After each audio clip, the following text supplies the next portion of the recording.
Well, we got loud enough speakers today, even though my speakers are hardly on here. Good afternoon, Brother Platt. Afternoon. Good afternoon, everybody. How are you all doing? Good afternoon, all is well.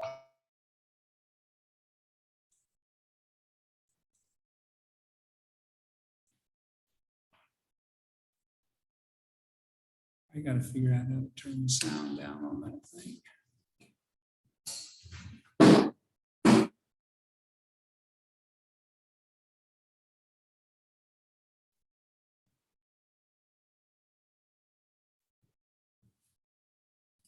Oh, I know what I can do. Sound better.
Okay.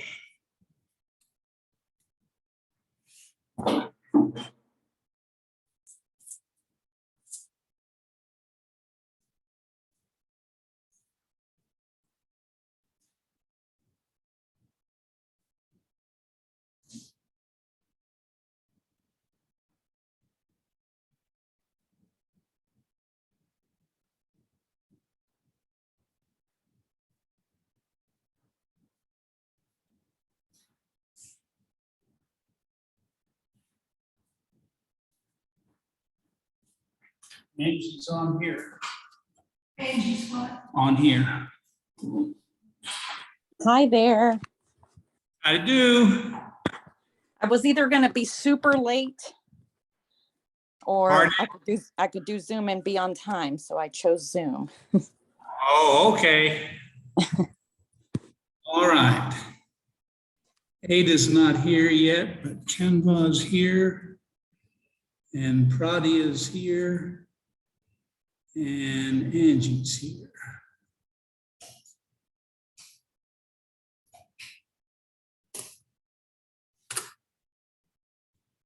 And we're right on time.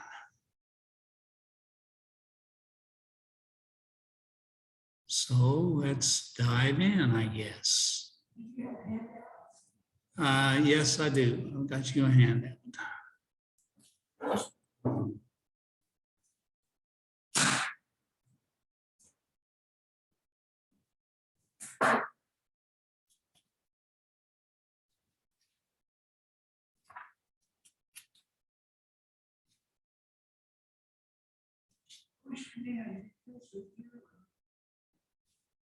Well, I've got her phone number. Yeah.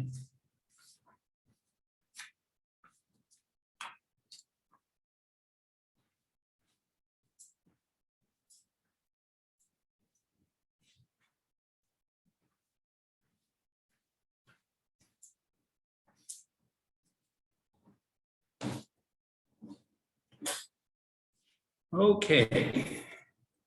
We'll do a flyover tonight. Several hundred years of English history with the Bible. before we do that, I sent everybody a copy of this. Yes, it's not showing up there. Oh, wait. Okay, hang on a second.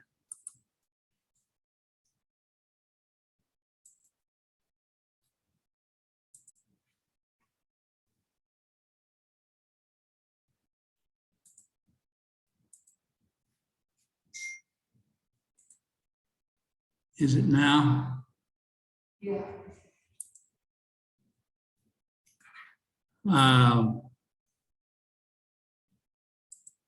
And on this page, I have a 104, 204, 304, 404, and then the next thing that shows up. 305.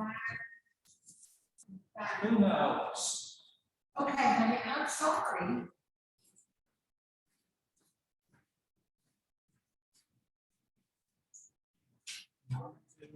Yeah, 304, and then.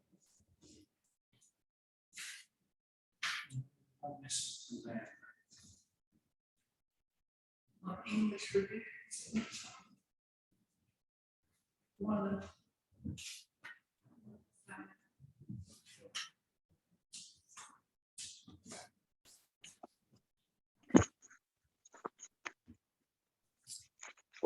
This is a long document.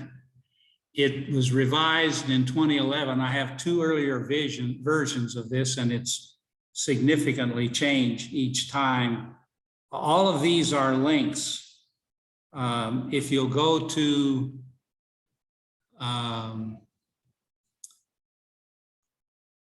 the link on this is you could Google this Bible research English Bible versions and find it. I'll send the link.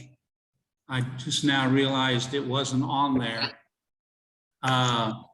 But when you bring this up on your computer, all of these underlying places are going to be links. And these are some of those major Bible versions. Here's Bible Gateway, the Blue Letter Bible. These are regular online programs that you can use. But this site this is some of the same kind of stuff. All of these English versions, if you're interested in looking at some of this stuff, there's just gobs and gobs of these things that they've made available for you to look at on any number of these things. So that's something you can pursue as you want. We're going to look at the early English versions and the early revisions as a matter of history tonight. Just remind you that translation of the Bible has a long history, clear back before Christ, of getting this into the language of the people.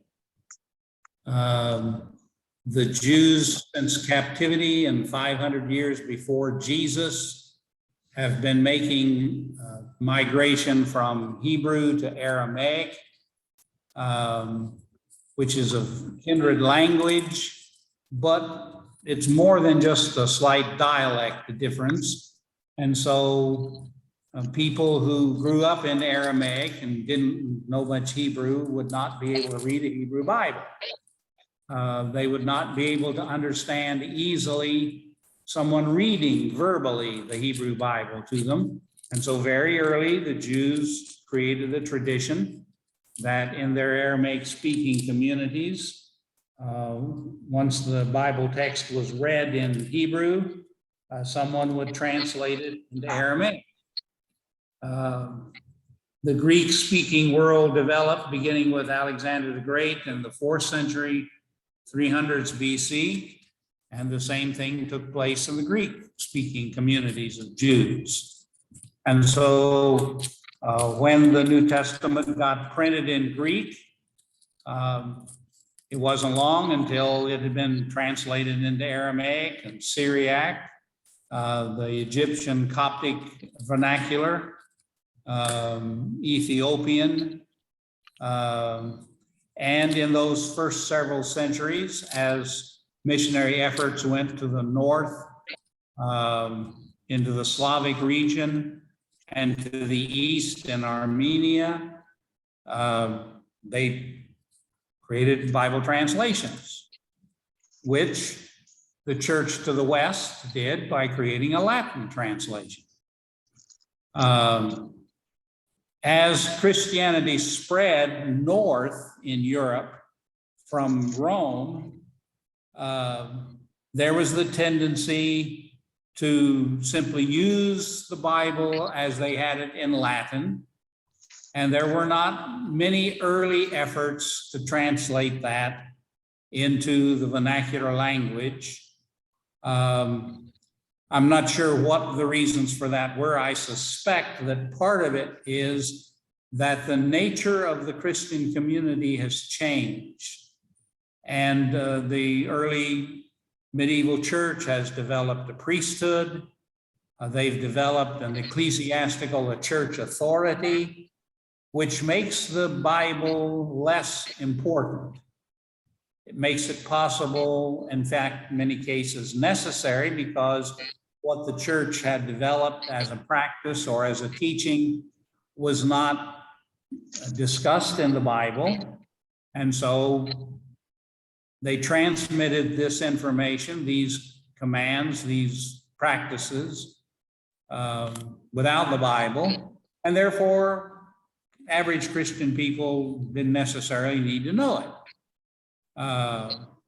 And it's not until the Renaissance in the 14th century, when the classical material of the Greeks is brought back into Europe, and we have a rebirth of learning and education. This is when the universities begin to start.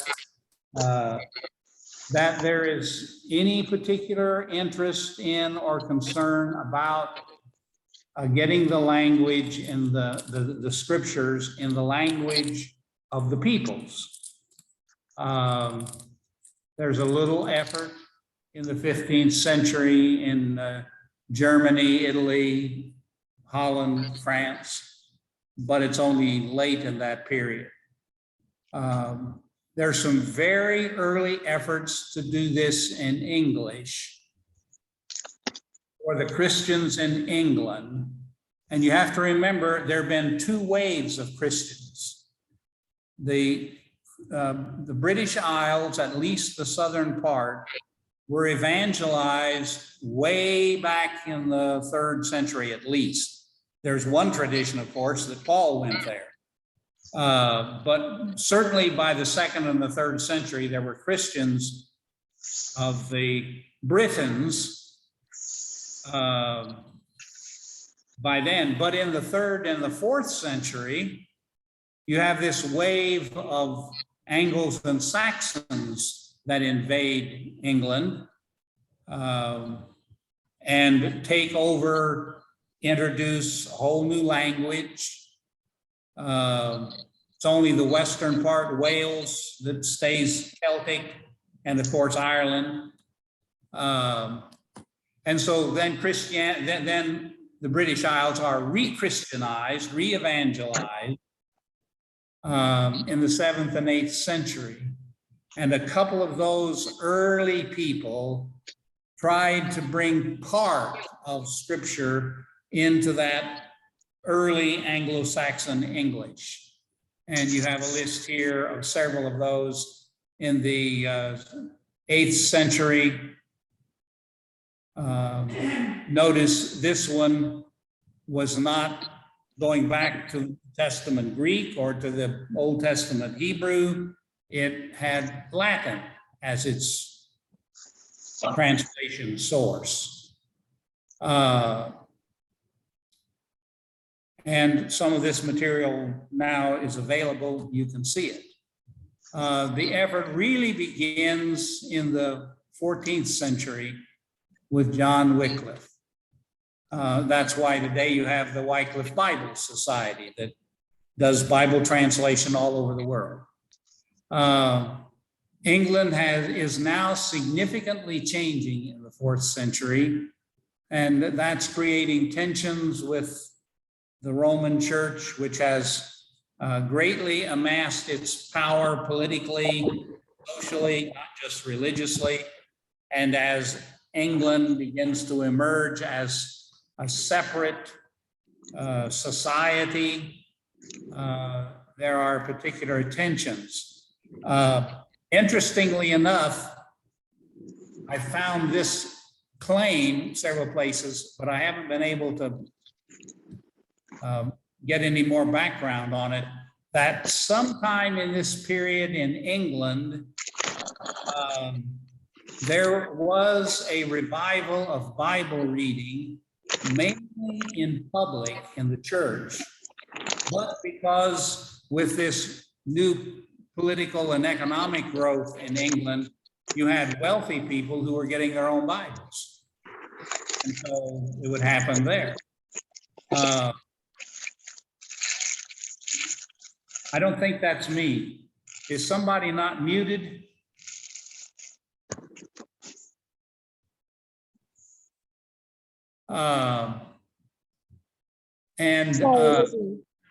Go ahead. No, I was just saying sorry, Brother Platt. That was me. I thought I was muted. Sorry. Yeah, no problem. Wycliffe was a pretty prominent churchman, both in the church and in the national movement of England as a country.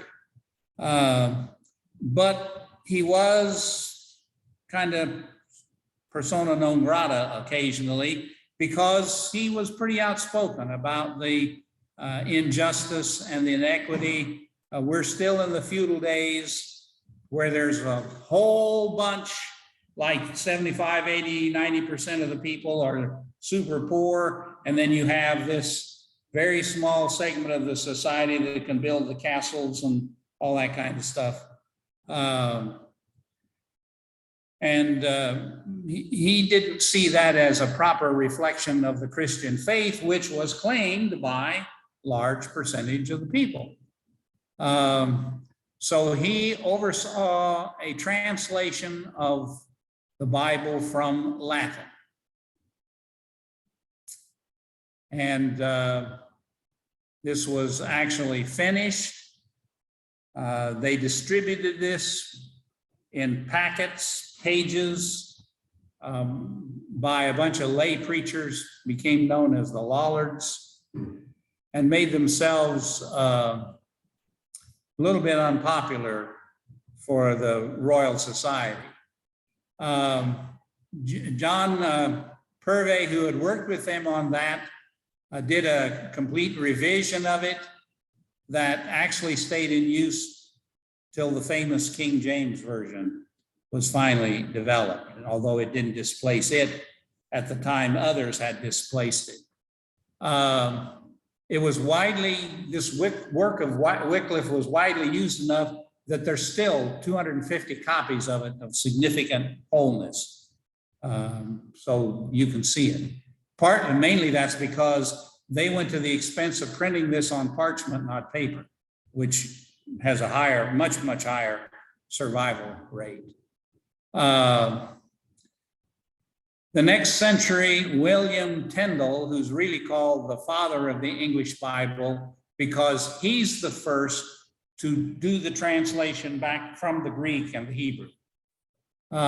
He's able to do that because of Erasmus, who's a Dutch Renaissance humanist, remained a Catholic all his life, although he was a great critic of them. And he gets the credit for having published the first printed Greek New Testament.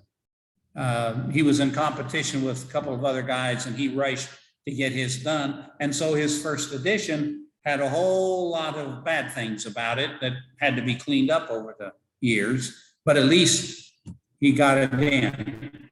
William Tyndale had the belief that the word of God ought to be in the hands of everybody.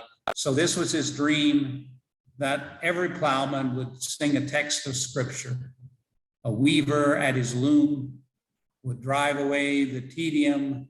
The wayfaring man would do his pastime with scripture. The effort did not go without opposition. He left England in 1524. Worked on this. His initial printing had to be smuggled back into England. There were obvious needs to revise it.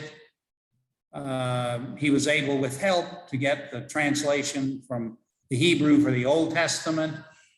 And finally, there was a whole edition of the Bible in English, drawn from Hebrew and Greek. He met enough opposition. Ultimately, he was arrested and burned at the stake. Miles Coverdale, who was an associate of Tyndale, worked on his, did revisions of it, and was the one who produced intact a whole English Bible, both Old and New Testament. He's the one who, over Tyndale's choice of ordinary words for Bible words, went back to the churchly ecclesiastical terms, the deacons and that kind of thing. He's credited with grouping the Old Testament books the way we have them in the Bible today, and putting the Apocrypha together at the end of the Old Testament, which the earlier work of Tyndale and Wycliffe had not done, because Wycliffe, of course, had simply translated the Latin Bible. So he took it the way it was in the Latin Bible. Matthew's Bible was actually the work of a man by the name of John Rogers. He takes basically Tyndale's work and some other work, and then does some original stuff of his own, and produces in 1539 this revised edition. He's credited to introducing in the English language the word parable. Ultimately, the church in England got behind this to some degree. And in 1539, we have the production of the Great Bible because of its size. It was huge. It was a lectern Bible, pulpit Bible. And it had the authorization of King Henry VII at Cromwell's urging. And other English translations were actually banned once it came into use. It was so huge that, of course, it was cumbersome for ordinary people to have it. And so very quickly, there's an effort to produce a Bible for people. It's being done because of two various reasons. And one is that the Protestant movement in England has now begun to split. The official Anglican church, over which the king is the head, and then the Archbishop of Canterbury is the titular head of the church, is in place and has greatly absorbed a major part of the Christian church in England, which of course was the Catholic Church previously. The Catholic Church, because of a couple of kings, queens come along that are supporters of the Catholic Church, is able to hold on to some of its main holdings, but a lot of it is absorbed by the Church of England. But the Church of England is, in the eyes of many people, way too much like the Catholic Church. And so there is a large growing counter movement in England, best known by the Baptists and the Puritans and those people. They're the English counterpart of the Presbyterian Church in Scotland. And it's greatly been influenced by the theological developments of Calvin and the Reformed Church on the mainland, Switzerland and France. And the Geneva Bible grows out of that influence. It's a very small Bible, so it can be held in your hand. Because of their theological bent, they included notes and explanations and that kind of thing. And they introduce the verse numbering that has been done in one of the Greek Latin editions by Stephanus. The tradition of indenting each verse is developed by them. They're the first English Bible that, again, because of its Protestant background,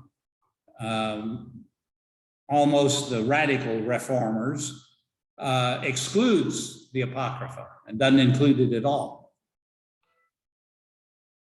And this is the Bible of Shakespeare and Pilgrim's Progress. This is the Bible the Pilgrims, the Puritans brought over to America.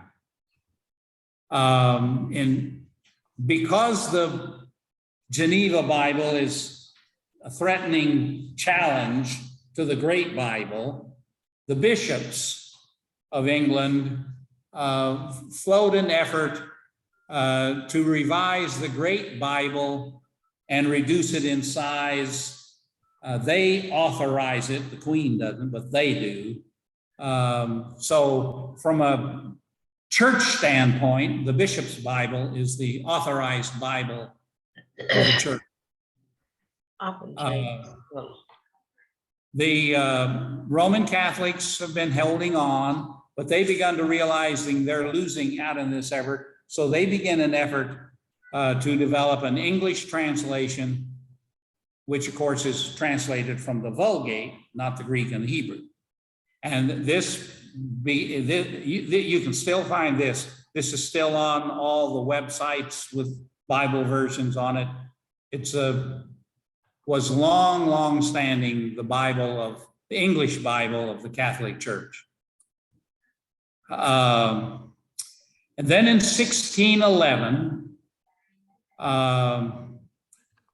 there were dissatisfactions with the competition now that we have with the Bishop's Bible, the Geneva Bible, and the Great Bible, and some other efforts that have begun to emerge.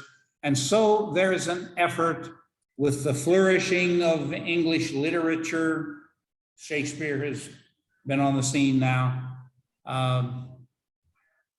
They've learned a lot more about the Bible language. They've learned some more about Bible texts. And so there's a growing effort to create a new translation. And they finally talked the king into approving a committee of revisers, so it doesn't look like they're doing something different, but of course they are. And they divide themselves up, and they make a couple of interesting decisions. One is they'll retain a lot of the church words, but in a lot of the language, they're going to keep the common or the vulgar forms of the names, the pronouns, the conjugations. This is a people's Bible. Remember, in the interim,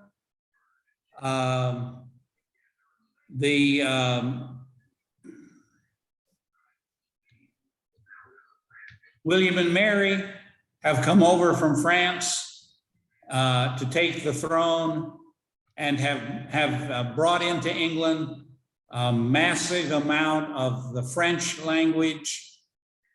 And so a lot of Anglo-Saxon language has become, quote, vulgar.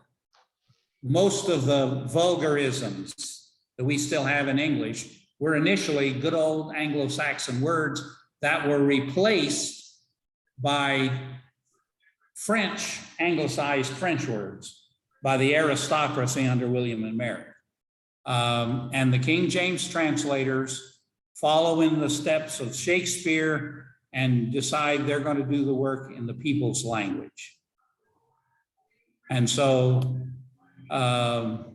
they published this edition in 1611. It's not well received initially. It probably takes half a century before it really gains any prominence. But it eventually becomes the standard. And it not only becomes the Bible standard in English and stays that way for the better part of 200 years, it greatly standardizes the English language.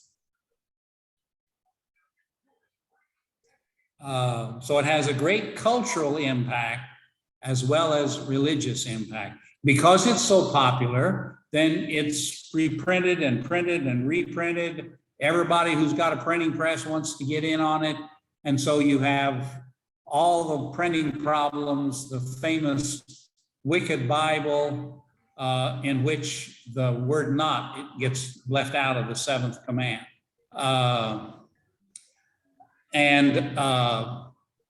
Often the printers make a variety of minor changes. Correct spelling, change the grammar.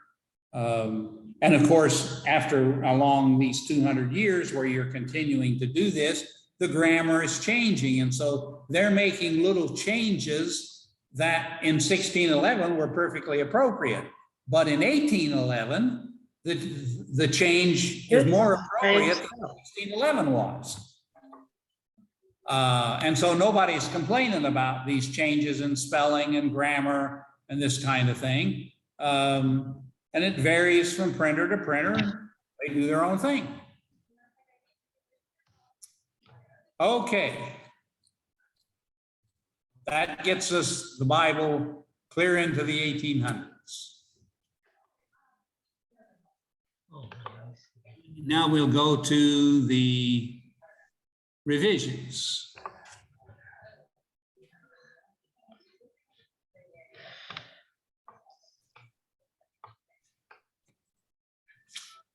By the 1800s, we're now 250 years removed from the King James translation work. And we've had a whole lot of things develop. All of these old Bible manuscripts have been found.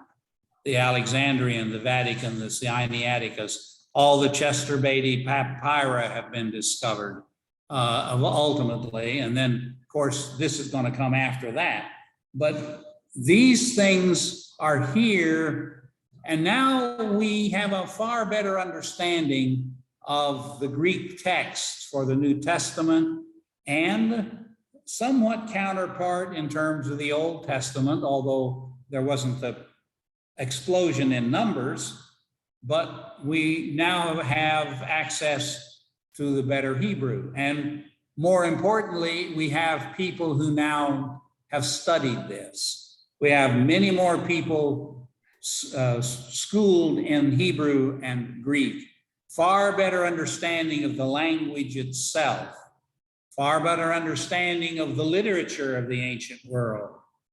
And we've come 200 years in working on translation, because we've not only been translating, working with this English translation and scholars reading it in Greek and Hebrew, but we've been the English community in its world global expansion, you see, has been greatly experienced in translating all kinds of languages, both ways, English into those languages back into English. There have been significant changes in the English language. The second person pronoun, singular, has been lost. We don't have any these and thous and thines anymore. Those are singular English pronouns, and they've been dropped from the English language. And when we talk about the second person, we talk about you, we only talk about you. It doesn't make a difference whether you is 1 or 100, it's still just you. And other kinds of changes. Let me see if I can bring this up. This change in the vocabulary of English. Years ago, the American Bible Society printed a King James version of the Bible with several very, very valuable appendices to it. And this one was that of the language changes in the English language. And let me see if I can bring that up and show you a sample of that.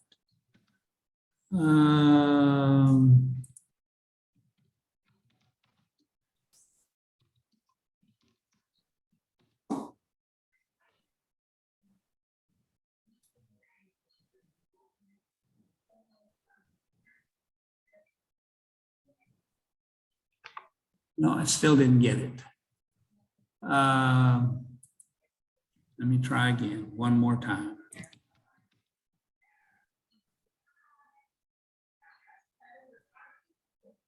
I did this before and I had the same problem then last week when I got here. It didn't want to do it for me.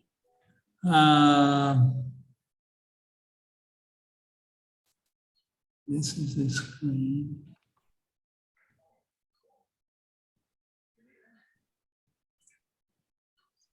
Let's see if this will do it. This may do it. Yes. Y'all can see this? Words that have changed their meaning. Yeah, I can see it. Here's the word cunning, for instance, which really in modern day just means skillful.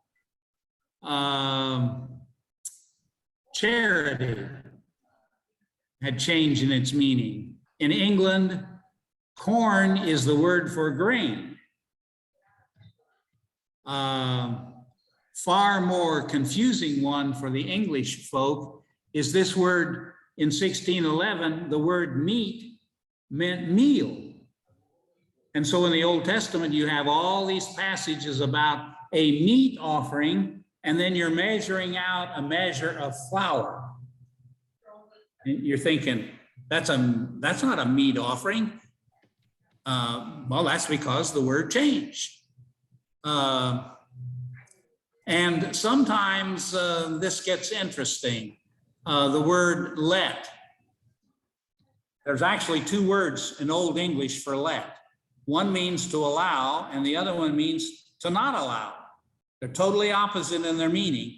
And several times in the New Testament, the writer says, I wanted to do this and I was let to do it. And he didn't mean I was allowed to do it. He meant I was kept from doing it. I don't know whether, the word conversation. And this fascinating passage in 1 Peter where women are supposed to win their husbands by their conversation. Well, the writer didn't mean they were supposed to win their husbands by talking to him. The writer meant they were supposed to win their husbands over by the way they lived, by their attitudes and their actions. And there's like 6 or 8 pages of this. That's just a sample. And that, of course, made it difficult for an English reader to properly understand what was going on. And so there were attempts to, quote, revise. And those that continued from 1611 with very spotty effort. But in the early 1800s, there are some serious efforts to do this. Noah Webster, the American dictionary man, about whom the Webster Dictionary is still named, did an American version of this in 1833. A woman in 1876 makes a crack at this. And finally, in the late 1800s, the Anglican Church decides they need to support an effort. And so they do like they did with to create the King James. They create a committee and they assign them an effort. They include a few Americans and they give the Americans the right to produce an American edition a couple of decades after theirs comes out that's more American oriented. And so in 1881, 1885, there is this official translation that's really genuinely a revision of the King James. They change it where they feel they need to. And so the grammar, those kind of things get changed with regularity. All the F's and the ifs and all those strange verb forms disappear. The thines and the thous disappear and that kind of thing. And where they think there's important textual issues, they change some of those. But it doesn't really gain much popularity. The American Standard Version, which is the American counterpart of that, is finally printed in 1901 to Americanize the vocabulary and that kind of thing. They're the ones who adopt the name Jehovah for God in the Old Testament, in spite of the fact they know this is a made-up name.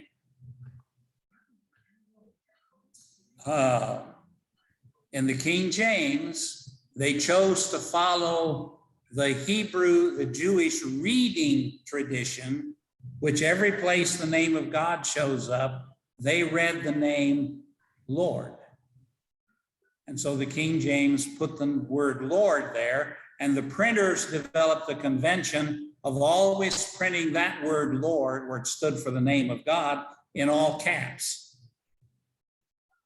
The American Standard Group decided they would use this word, which was really a conflation of the consonants Y, J, V, or W, H, and the vowels of the word Lord.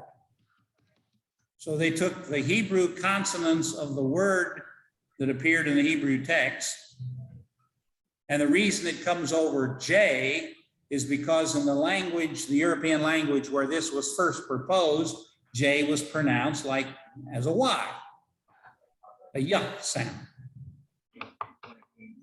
When this was done in English, the English people really, because English didn't use the Y sound with a J by then. They should have changed that to a Y, but they didn't. Because it's very, very literal, even more so than the King James, less literary, this American Standard never got anything except a text for study. It was never adopted hardly in any churches. In my earliest days, there were church groups like mine, colleges like mine, that this was the standard text for Bible study. But they didn't pretend to have you read that in church. And so then you get this whole growing effort, often by individuals, occasionally by a group, to do a better job of rendering this in English, current English of the day when the guy decides to do it. Mr. Platt, Yes. going back to the Jehovah, so it said there that the American Standard didn't really, I guess it didn't really stick around long. Yeah, is it what you were stuck saying? around. It stuck around because it is. Oh, no. It What's literally going on here? follows- Oh, no. It literally follows the Greek and the Hebrew text pretty closely. And so it's a good basis for doing word studies. Now it's, as we're going to see, it's been revised a couple of times. There's even a new revision of it, trying to help make it a little bit more readable. But the effort is still to try to keep it as a real study Bible, so that if you don't know Greek and Hebrew, you can do a pretty good job of following the Greek and the Hebrew text, word order and those kind of things. Okay, but that's the only version that uses the Jehovah, or they kind of open that door for other versions? Other versions have subsequently done that. I don't know of any modern version that's doing that. I think there was one or two relatively recent ones that did the same thing. I'm not sure why. Let me see. Okay, thank you. Yes. And here's a list of some of these 20th century efforts. Most of them were done by individuals or a very, very small group of people.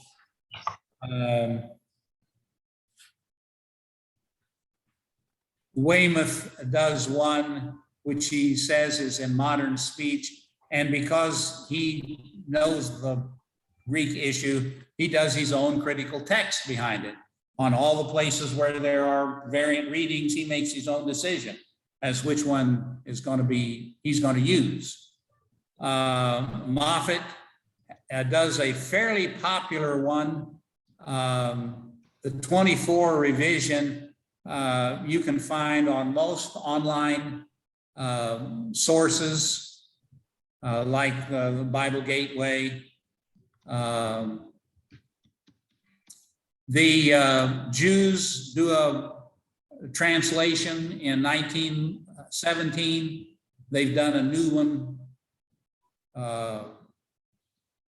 And this Jewish translation is almost revision of the King James, changing where they want to change it because of their translation, their tradition. Maybe I'll get it smaller. Hey, Pradia, we can hear you talking in the back. Okay. Oh, Okay.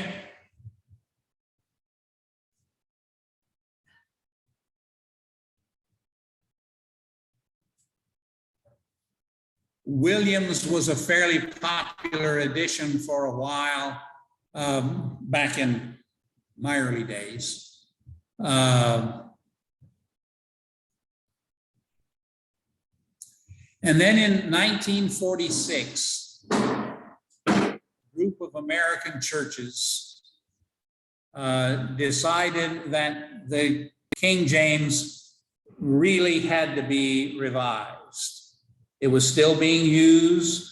The American Standard had not caught on because, especially in public, it just didn't read very well aloud.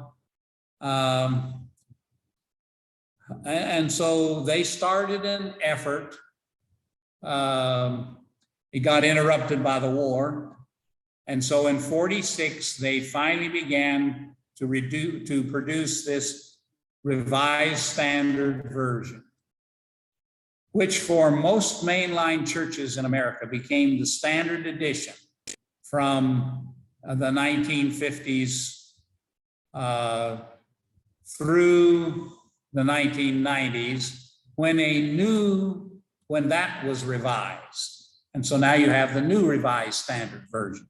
And you will find it used in many, many churches where they still put a Bible out for a pew Bible, or where they show you what they're using for their Bible reading.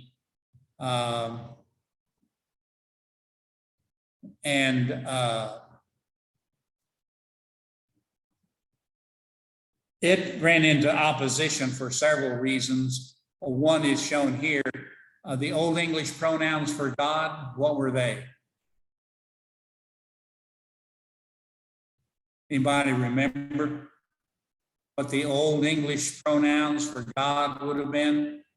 I am. They would have been those old Anglo-Saxon, thou, thine. The revisers had changed those in reference to people. We talk to each other in terms of you, whether singular or plural, but they left them with God. And so wherever God was referred to and a pronoun was used with him, you still had the Old English singular pronouns, second person pronouns. And the Revised Standard took that out. Now you can imagine the kind of repercussions that would have, because now you're reducing God to a human status. You know, you're not being anywhere near reverent of God to use an ordinary pronoun for him. And the irony of that, of course, you see, is that the King James was doing exactly the same thing. For the literary society of the King James, they should have referred to God as you, because that would be elevated language. Instead, they chose to use the ordinary pronouns for God as a way of exalting him. Go figure. The new Revised Standard also ruffled feathers because it wanted to use, they used, quote, inclusive language on pronouns. The vast majority of commands in the Old Testament, in the Bible, that are second person or third person mentions are all in the masculine, because that's what the noun, that's what the gender of the noun was. And so they're always, you know, brothers. Well, brothers in the Greek, in the Hebrew, in the Old English was an inclusive term. It wasn't male brothers, it was associates, people. Unfortunately, by the 1950s, 1990s, we've raised this whole gender issue over language. And so people are seeing these words in the Bible as only masculine, i.e. sex masculine, not sex gender, which technically in the language issue didn't necessarily have anything to do with sex. It's just the way, for whatever reason, language has developed this gender distinction, and every noun had gender. Didn't tell you anything about the nature of the object. That was just the gender that was assigned. And so the Revised Standard would put brothers and sisters, that kind of thing. In England, it took them till 1960 to decide, we really got to revise the King James and get over this disaster of the revised edition of 1881. And so they began an effort and produced the New English Bible, which was not a revision of the King James. They did a new translation of the Hebrew and the Greek. They included a committee of English scholars, not Bible scholars. And so the English scholars would wrestle with the Bible scholars, the Hebrew and the Greek scholars would wrestle with how should you say this English, this Greek phrase or this Hebrew sentence in English. And they would give their proposals, and they were doing this, a whole bunch of guys are doing this, And so you're getting all kinds of opinions. And then they would share these with these English teachers, these English professors and scholars. Is this the best way to say this in English? And there again, you see, you would get the discussions of, well, what level of English do you want this to come out in? Do you want this to be the English of us, English scholars, or the English of ordinary people? And we'll talk about this issue of translation next week when we're going to talk about the whole problem of issue. This came out in the 60s and it's already been revised. So now there's a revised English Bible. And what this means is they did more than simply change minor issues. This means a group of scholars went through this. And of course, not every scholar worked on the whole Bible. What they did was divide it up.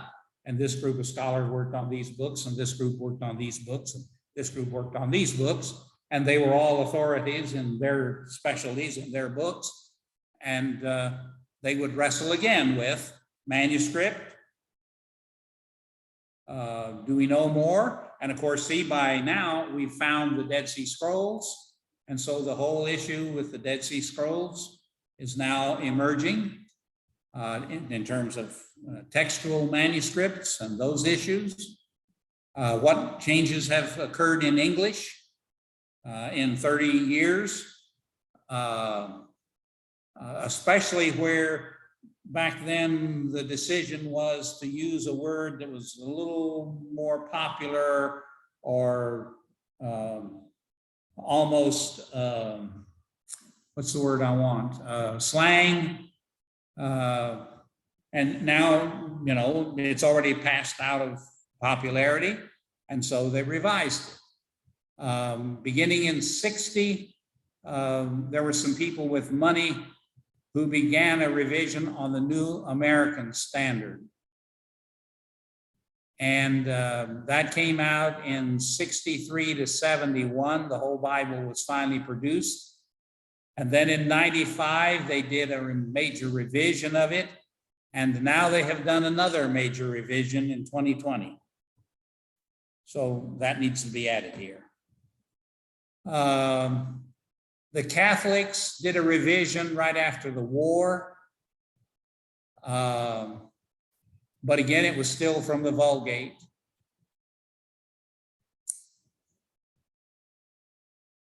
And it's not showing up here. Here it is.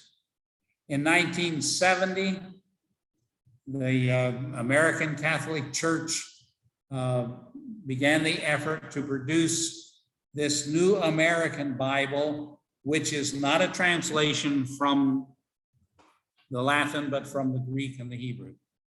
And that has now been revised already. And so you have the revised American Bible.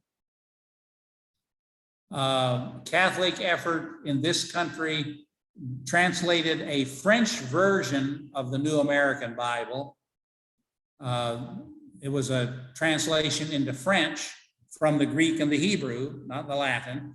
And it became popular enough that there was an effort to translate, use that procedure, that process, and translate into English. And they produced the the Jerusalem Bible, and that now has been revised. So there's a New Jerusalem Bible out. There have been several efforts, all by individual groups.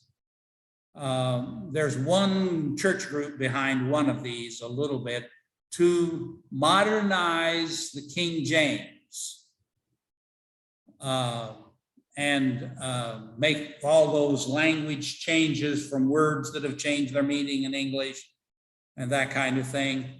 The modern King James Version, the far more common seen one is the New King James. And this one's widely published. And one of these versions now even recognizes some of the textual issues like the end of Mark that we looked at. The Jews began an effort along about the same time, the Revised Standard. It took them a long time to come up with their own English translation of the Hebrew Bible, and they call it the Tanakh, which is the Torah, the Nevi'im, the prophets, and the Ketuvim, the writings, which is their convention for referring to their Bible.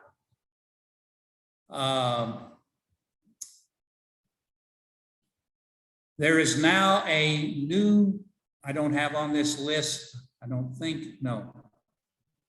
The standard, it was first called the Standard English Version, now it's called the English Standard Version, the ESV, is a revision of the RSV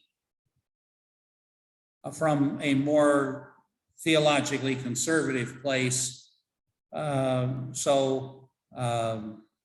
It's still virgin in Isaiah 7, that kind of thing. Next week, 2 weeks, next week we're going to talk about the translation issues and why we have these differences, what this dynamic versus literal was. We'll look at that.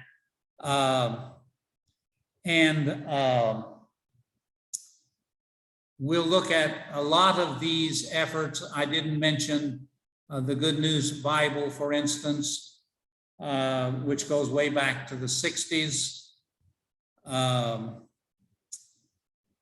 This was a translation into English developed by the American Bible Society to produce an English version that missionaries could use in teaching English as a second language to people.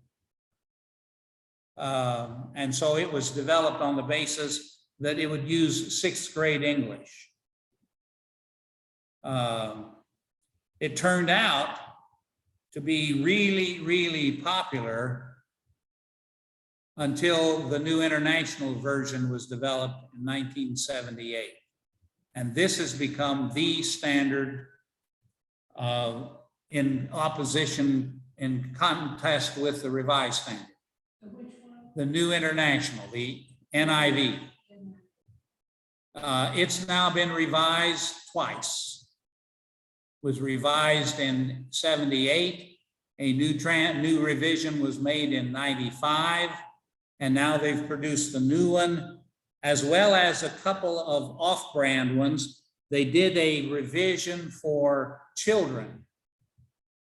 And then they did a new version that's really inclusive language.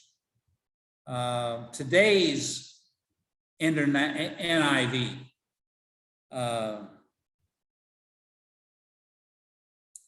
None of which have replaced it to any significant degree. So that's why we now have the Bible in English the way we have it. Just out of curiosity, which one do you use? I use ESV. I still have King James Version. Okay. But I use honestly, I have a lot King of different James and versions of that. NIV. Okay. What do you use the King James for? Oh, my King James Version that I have is, I don't know, well, it's kind of like a study Bible type thing. So, yeah. Why do you use it? Sometimes I just like the sound of the old English word. Okay, that's perfectly good reason. But then the reason I ask that is to remind you the King James is a real value when you're dealing with those second person pronouns. Yes. You can tell whether the writer is talking about a person or a group of people. Yes, yes. And then If- I like when they say verily instead of truly. It just seems, I don't know. And that's a good reason when you're doing Bible study and second person references are being made, to always go back and look at the King James, because very quickly you can tell, is the writer thinking about a person or several people when they talk about them? I bought a New Living Translation. I had regular Bibles until I needed like an actual study Bible. And I bought the New Living Translation, but I must admit I was kind of torn between the NLT and the NIV, because I was reading or hearing so much negativity of the NIV. So I was trying to, I really wasn't sure. And so this study Bible that I ended up with had really good, I guess, reviews, and I could really understand what it was saying. Okay. What were was it the NIV or the NLT that you were getting the most negative things about? NIV. The NIV. Mhm. Okay.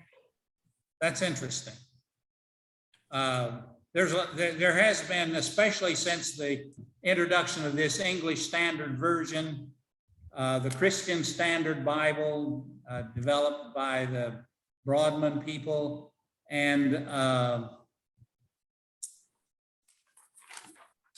there's a brand new one somebody has put out. I just stumbled across a couple of weeks ago, and I thought I put a note somewhere where I could find it for this, but I couldn't when I wanted to. Maybe by the time the last week, when we look at the modern versions and we talk about their characteristics, I'll have figured that out. But there's several of these that have presented themselves as, quote, superior to the NIV in one way or another. As I may have told you in the beginning, my rule is you read any version that you will read. And don't worry about what people say about it. If you read the whole thing, you take the whole story, you take all the verses that teach about a subject, there's none of them that will leave you off in left field. But on any specific verse, don't trust any of them, because there isn't a one of them that always does the best job on every single verse in the Bible. And that's why for every critique of every translation that you read, where somebody goes through and he picks out specific verses and says, now they didn't do a good job here, they really messed this up here, they're totally wrong here, and he gives you a list of specific verses and shows how the translation that he's promoting does a better job on these verses. For every one of those that you can find, you're going to find one that does the same thing to his version that he did to somebody else's. They're going to be able to take the version he hyped and go through and pick out infinite number of verses where they think his version messed up, didn't do it best, was completely wrong or whatever. That's the nature of our human effort.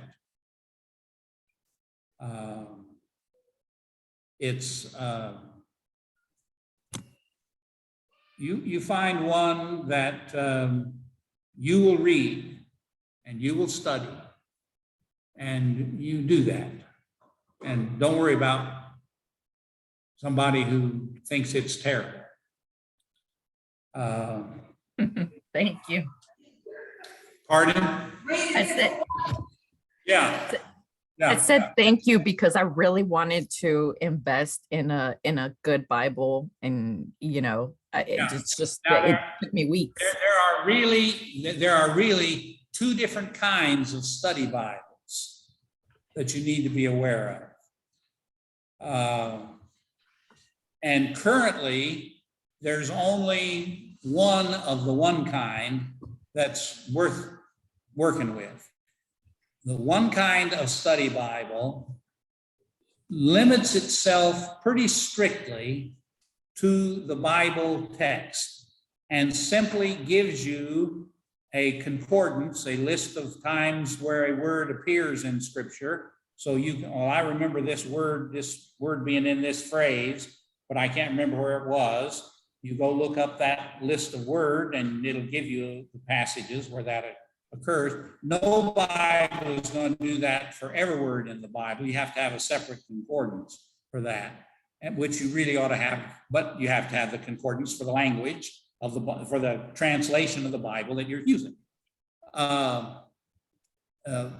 The Thompson Chain Reference is the only real study Bible that gives you the information about collecting the Bible texts on various subjects and the concordance that you can look up the words on.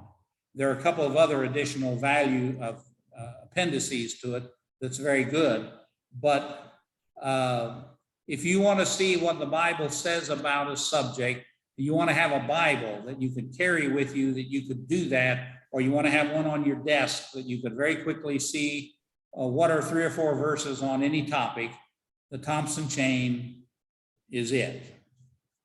You can get that in a hardbound edition without a whole lot of money. Somebody may have finally even put that online for you. Its index is online on some of the study groups. But then you don't have the Bible. What is it called again? It's called Thompson Chain Reference. And that's what it does. It chains together the topics talked about in the Bible. It's a marvelous, irreplaceable document. If you don't have one, you need to find one. You don't have to get, if you go online to try it, to buy one, find one, they'll probably want to sell you their $35, $45 leather bound one or something like that. You don't have to pay that. You can get a $20, $25 version that's hardbound, book form. And of course, it'll work better sitting on a shelf and that kind of thing than the leather would anyway. The other kind of study Bible is the kind of study Bible that gives you extra biblical information. And there are 2 kinds of that information. The one is the historical and the cultural and the language. It tells you about how this word was used, what this place was like, what we know about this event, not only in the Bible, but in history, about this person. And there are infinite numbers of those study Bibles that have voluminous notes about the history, the word, the practice, those kind of things. And then there are the notes that deal with the biblical teaching or the practice of some ethical command. And those will obviously be slanted by the theological persuasion of the person who did it.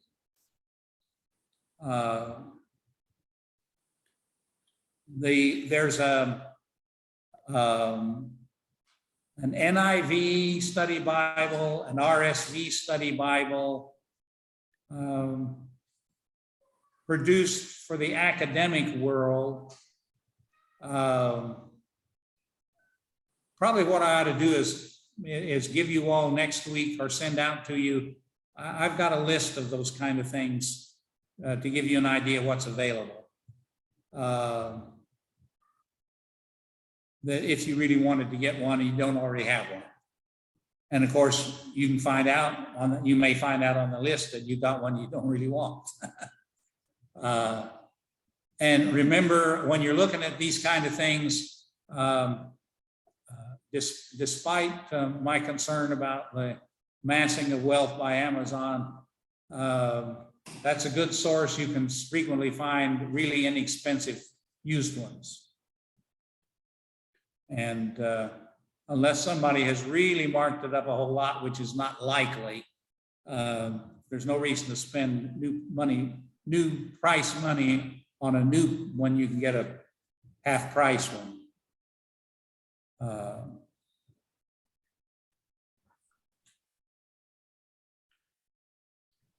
Okay.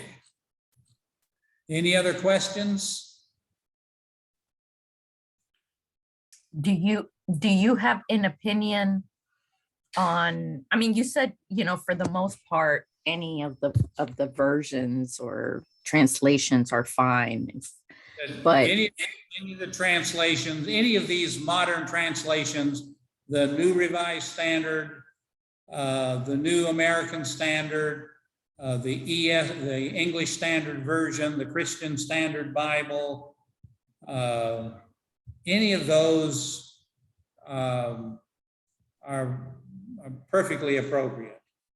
The New American Bible is a Catholic Bible. If you don't have the Apocrypha in your house and would want to try to read it sometime, the New American Bible or the Jerusalem Bible are perfectly good ones to get for that.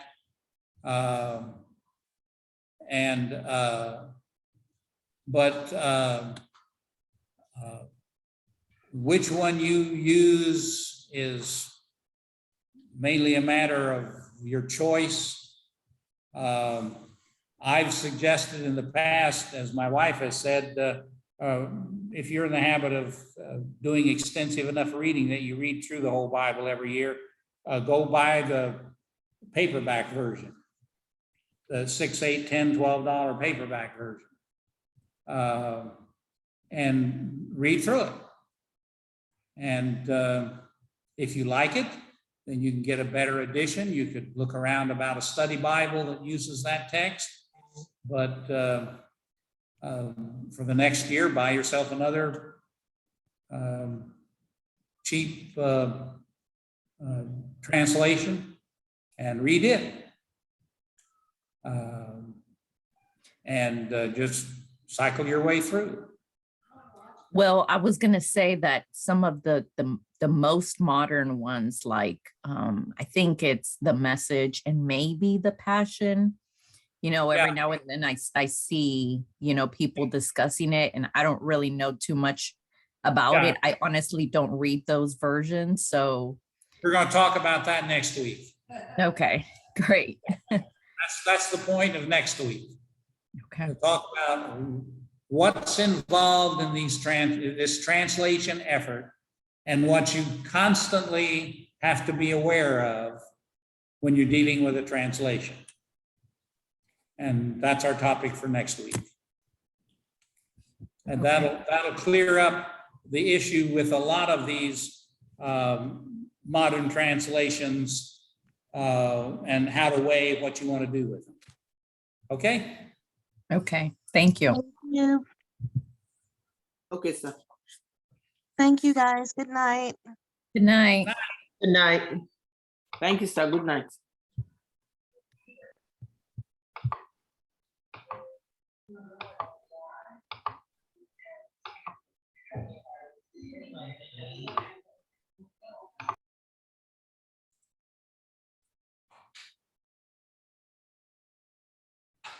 Well, they all left already.